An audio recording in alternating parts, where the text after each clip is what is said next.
Football has a funny way of surprising you. Just when you think you've seen it all, a story comes along that tears up the script. The early 1980s in English football was a time of giants. Liverpool, a red machine sweeping up trophies. Ipswich Town under Bobby Robson, Nottingham Forest, twice European winners. Amidst these titans, another team was quietly building something special. Aston Villa, a grand old club from Birmingham, about to write their own fairy tale. Villa Park, a proper football ground. Few saw them as genuine contenders. They had shocked everyone by winning the First Division in 1981, their first league title in 71 years. A victory masterminded by Ron Saunders. Built on a tight squad of just 14, not superstars bought for huge sums. They were a collective, a unit, a band of brothers in claret and blue. The league win was an incredible achievement, a statement that the established order could be challenged. And it was a passport, a ticket to the European Cup. Nobody truly believed what would happen next. English clubs were dominating Europe. Liverpool had won it. Nottingham Forest had won it. The trophy felt like it belonged in England, but to a select few. Aston Villa were the new boys, branded provincial, a one-season wonder. For the club, for the players, for the thousands of fans following across the continent, this was the start of an adventure that would defy all logic. They were the champions of England, yes, but they were about to become the unlikely kings of Europe. Every great team needs a great leader, but Villa's journey had a twist. The man who got them there, Ron Saunders, resigned abruptly in the middle of the season. It was a bombshell.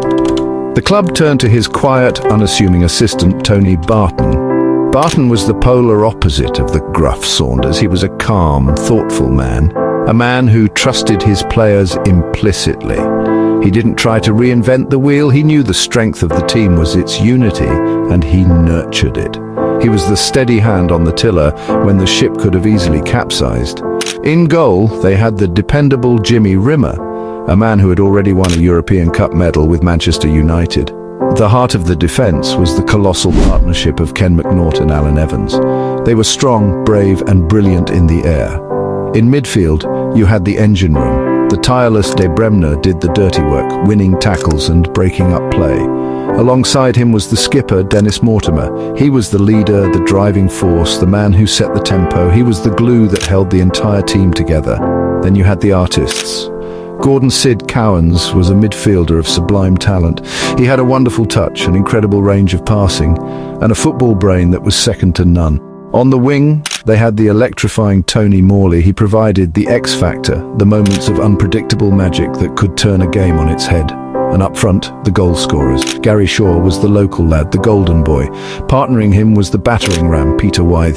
He would battle defenders, win headers, and hold the ball up. This was Barton's team, a group of players who knew their jobs, trusted each other, and were ready to fight for their manager and their club. Aston Villa's first ever European Cup campaign began not with a glamour tie, but with a trip to Iceland. Their opponents were Valur of Reykjavik. In the home leg at Villa Park, the floodlights shone on a historic night. Villa were dominant. They won 5-0. A statement of intent. Terry Donovan scored. Comfortable start, a gentle introduction to European rhythms. The return leg in Iceland was a formality. 2-0, 7-0 aggregate. Next up, a tougher test. BFC Dynamo in East Germany. Dynamo, state-sponsored, disciplined, organised. Villa Park first leg was nervy and tense. The Germans were tough to break down. Tony Morley stepped up. He weaved down the left wing, cut inside, unleashed a shot into the top corner. It was a game-winning goal. Dynamo hit back. Final score 2-1 to Villa, a slender lead to take to East Berlin. The second leg, a battle of wills in a cold, intimidating atmosphere. Villa had to dig deep and defend for their lives. Jimmy Rimmer, Kenny Swain, Alan Evans, Ken McNaught. They threw their bodies on the line. Blocks and headers, McNaught and Evans like two giants. Dynamo scored to level the tie. The pressure was immense. Villa held their nerve. They didn't concede again. Final whistle. Villa threw on away goals. Huge moments, celebrations. The night proved their European credentials. Not pretty, not free-flowing. Gritty, backs to the wall. Tony Barton's calm had rubbed off. They'd gone into the lion's den and emerged unscathed. The dream was still alive. The quarter-final draw presented another daunting trip behind the Iron Curtain. Dynamo Kiev, the champions of the Soviet Union. The team of the legendary Oleg Blokhin, a formidable side packed with Soviet internationals. Experts wrote Villa off. First leg, freezing Kiev. Icy pitch, brutal conditions, a true test of resolve. Villa weren't there to make up the numbers. Organised, disciplined, incredibly hard to break down. Tony Barton's tactics spot on. A cagey, tactical battle in Kiev. An away goal would be priceless, but first, stay in the tie. Defence immense, as in Berlin. Dennis Mortimer patrolled midfield, breaking up play, protecting the back four. Gordon Cowans worked tirelessly. Des Bremner worked tirelessly. The game finished 0-0, a fantastic result for Villa. They silenced the home crowd, brought the tie back to Villa Park on level terms. The advantage was now with them. Stage set for a famous night in Birmingham. Villa Park electric, Hulty End, a sea of claret and blue, a wall of noise urging them on, fans on the cusp of something special. Villa started on the front foot and soon made the breakthrough. Gary Shaw, local hero, pounced in the box and fired home. Stadium erupted, noise deafening. Villa had the lead. Kiev pushed back, top side not lying down. They searched for an equaliser. The match turned end to end. Villa sealed it with a second goal. A superb header. Ken McNaught, a defender, a warrior, stepping up in the big moment. 2-0 on the night, 2-0 aggregate. Aston Villa in the semi-finals. The dream becoming reality. Only one team now stood between Aston Villa and the European Cup final in Rotterdam. That team was Anderlecht, the champions of Belgium. This was arguably the toughest draw yet. Anderlecht were a European powerhouse. They had a rich history in continental competitions. A team full of world-class players. The first leg was at Villa Park. Pressure on Villa to get a result. The atmosphere was thick with anticipation. The biggest game the stadium had hosted in a generation. The game was a tight, nervy affair. Anderlecht comfortable in possession, dangerous on the break. Villa had to be at their very best. The breakthrough came from a familiar source. Tony Morley. He did it again. He picked up the ball, drove at the Anderlecht defence, unleashed a shot that flew into the net. Villa Park exploded, a moment of pure genius, a precious 1-0 lead to take to Brussels.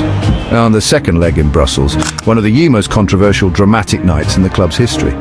Anderlecht threw everything at Villa from the first whistle. They laid siege to Jimmy Rimmer's goal. The pressure was relentless. They found a way through. Villa had to withstand an onslaught, a test of character like no other.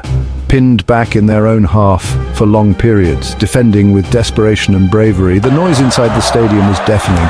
Then came the moment of madness. A goal from Anderlecht was controversially disallowed. Home fans and players were furious. The game descended into chaos. Objects rained down from the stands, but Villa kept their heads.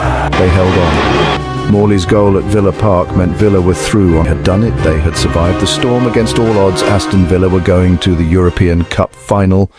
The final was to be held in Rotterdam at Feyenoord's De Kuip Stadium. The opponents were the mighty Bayern Munich. This was European royalty, a team of superstars, German legends. They had Karl-Heinz Rummenigge, the European Footballer of the Year. They had Paul Breitner, a World Cup winner. They were three-time winners of the competition. They were the overwhelming favourites. On paper, it was a mismatch. The German giants against the plucky upstarts from England. The press gave Villa no hope. They were just there to make up the numbers, to be the supporting act in Bayern's coronation. But Tony Barton and his players didn't read the script. They travelled to Rotterdam with a quiet confidence. They had overcome every obstacle placed in their path. They had beaten champions from Iceland, East Germany, the Soviet Union and Belgium. The city of Birmingham emptied as thousands of Villa fans made the pilgrimage to Holland. They travelled by boat, by bus, by train and by car. They painted Rotterdam claret and blue. They believed. Even if nobody else did, they believed. Their support was incredible, a testament to the bond between the club and its people. The build-up to the game was dominated by talk of Bayern's attacking prowess. How could Villa's defence possibly cope with the genius of Rummenigge and the power of Breitner? The tactical plan from Tony Barton was simple. Stay compact, stay organised, frustrate them. The midfield trio of Mortimer, Bremner and Cowans would have to work harder than ever before. The back four would have to be flawless. They knew they wouldn't get many chances. When one came, they had to take it.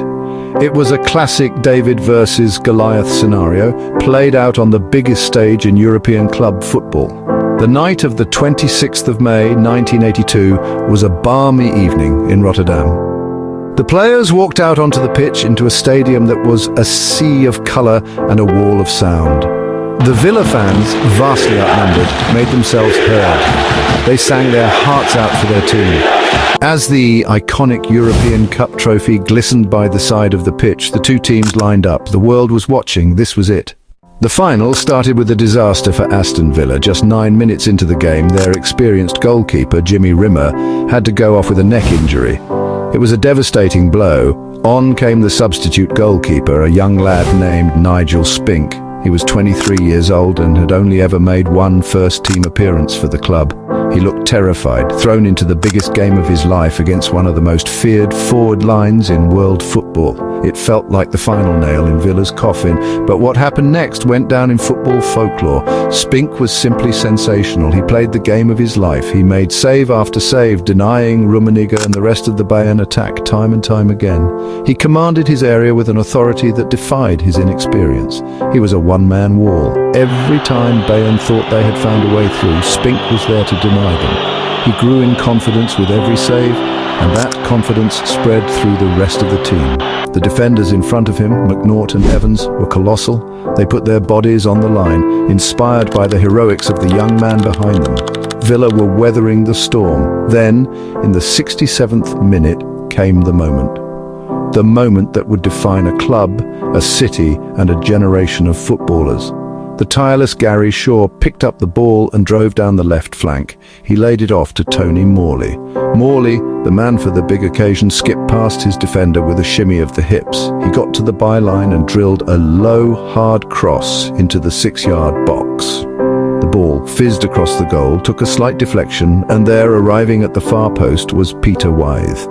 He swung his right shin at it, the ball cannoned off his foot, hit the post and trickled over the line. Aston Villa were 1-0 up. The remaining 23 minutes felt like a lifetime. Bayern Munich threw everything they had at Villa. The pressure was almost unbearable. But Spink continued his masterclass. The defence held firm. The midfield ran themselves into the ground. Every player in a claret and blue shirt gave everything they had. When the final whistle finally blew, there were scenes of pure, unadulterated joy. The Villa players collapsed to the ground in exhaustion and ecstasy. Tony Barton, the quiet man, the accidental manager, had led his team to the promised land. Dennis Mortimer lifted the famous trophy. Aston Villa, against all the odds, were champions of Europe. It seems incredible now. Aston Villa's achievement is often overlooked. It gets lost in the annals of football history. Think of English clubs in Europe, Liverpool's dominance in the 70s and 80s, Manchester United's treble in 1999, Nottingham Forest's back-to-back wins. Villa's single miraculous victory gets pushed aside. It's a triumph that doesn't get the recognition it deserves. It's become English football's forgotten European conquest. There are reasons. Villa's success was fleeting.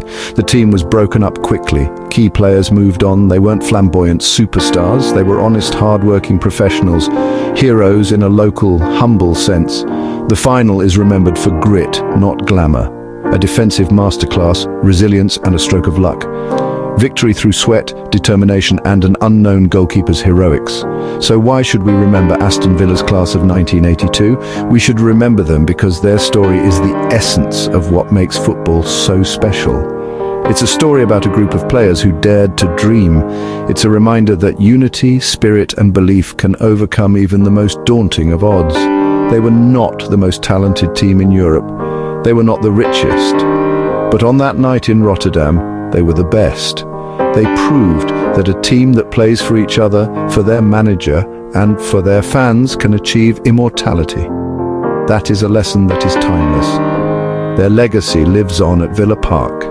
A star is stitched into the club crest, a permanent symbol of that incredible night. The story of 1982 is more than just a piece of club history. It's an inspiration. It tells every smaller club, every underdog, that the impossible is possible. Champions of Europe 1982, and don't you ever forget it.